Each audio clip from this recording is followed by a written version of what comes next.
The Southwest TV News Summer Around the Southwest Tour is proudly brought to you by Swift Current Mall, the center at 1 and 4, your premier shopping center for Southwest Saskatchewan. Innovation Credit Union, imagine the possibilities. JD Ag Tech, providing farming solutions in 9 locations across Saskatchewan.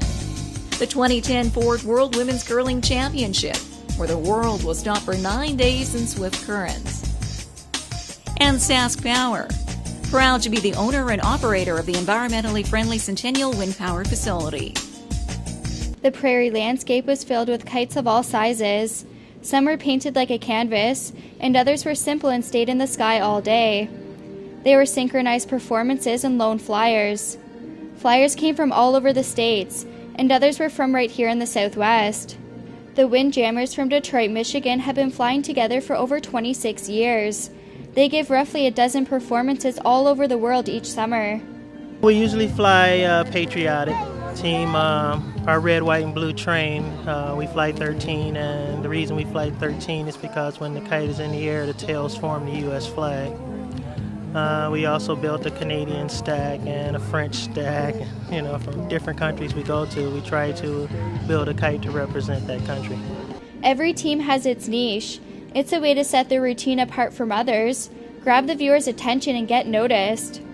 Team Island Quad, based out of Victoria, were formed just a few months ago and gave a spectacular performance with tricks like axie spins. They chose to grab the crowd's attention by fast movements and a funky soundtrack. Finding good music to capture the crowd and that you can still fly to can be tricky. You want to keep them interested, grab them right off the bat, and hold their attention. And some other music can get really melancholy, and so you try and find stuff that's upbeat. And yeah, it took a long time. Flying as a team is completely different than flying solo. It's a little more tricky. You have to watch out for not only your own kite, but stay coordinated and don't let your strings get tangled with others. It's a steep learning curve, and some are intrigued by the challenge, whereas others enjoy the artsy side of kites. John Polak is an art professor at Montana State University. He says he enjoyed flying kites as a child and got back into it in 2000.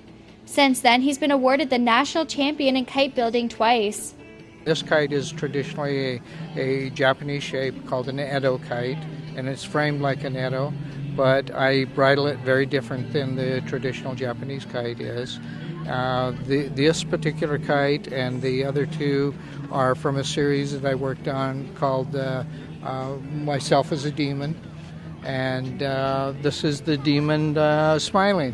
For Polak, designing and flying kites is a great way to travel. He was competing in France last year, in Italy last month, and will be in Bowie in August. Flying kites is a great way to enjoy Mother Nature's gifts. Dick Curran and his wife Georgina work as a team to build single-line kites. As a retired couple, mapping out a route and enjoying the road trip is all part of the festivities. Your countryside is very unique in the fact this is an old ocean, and basically you have different type soil here and different kind of growing conditions. And we got into some cactus down there in your national park, the Grasslands National Park. It's beautiful. I mean, they're just in bloom, and it's just excellent. Plus, there's flowers here that we do not have back in the western side of the Cascades. Meanwhile, local flyers enjoy the convenience of having the festival right in their backyard, even though a lot of work goes into it. David Tuttle is Swift Current's own kite guy. He's into the dynamics of building and constructing an object to fly, rather than artistic designs. He says the Windscape event attracts a variety of new building techniques. You get a chance to look at other people's kites and see what they're doing, get some hints about, doing certain things, how to build and things like that. You can learn a lot from just looking at people's kites. And there's certainly discussion that goes on between us. The event offers a range of fun activities in addition to soaring kites, especially for the young ones. I got lots of signatures from the people, the kite flyers, and I did lots of games, and I saw the magic show. What's the best part about it? The magic show was really funny. It's really cool. I wish it was more than just once a year, so that you could do it more often, because it's so fun. And once the sun went down, the fun didn't stop. For the 3 longest days of the year, people tuned into a variety of musical talent. Toronto's Roxanne Potvin was one of the entertainers taking to the stage. Her band was formed just a year and a half ago. Potvin began playing music at 15, and since then her passion led to being nominated for 2 Juno Awards. No Love for the Poisonous is her newest album that was released in October. All of the songs are written by herself. I used to write a lot more just about my own experiences, but I'm sort of broadening that more to include, things that I haven't necessarily lived, or stories, other people's stories. Potvin is just one of the musicians and genres featured at the event.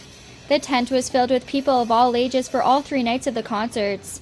I've lived in other cities before, and this is something that I think the Swift Current's very lucky to have. And this is a terrific event. Really showcases the talent that we have around here, and the ability that people have in Swift Current to throw a first-class event. I would much rather come to this every weekend than go to any bar in this town. Because it's a better atmosphere. It feels more like home. It feels more safe and secure, and it's a lot more fun. The 6th annual Windscape and Long Days Night Music Festival was another success. Organizer Shan Gowan says it takes a lot of work to pull an event of this size off, but it's all worth it in the end.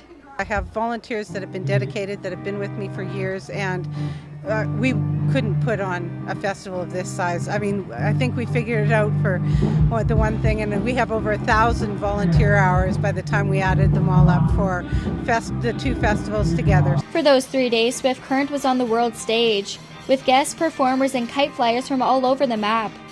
For Southwest TV News, I'm Valerie Lalonde.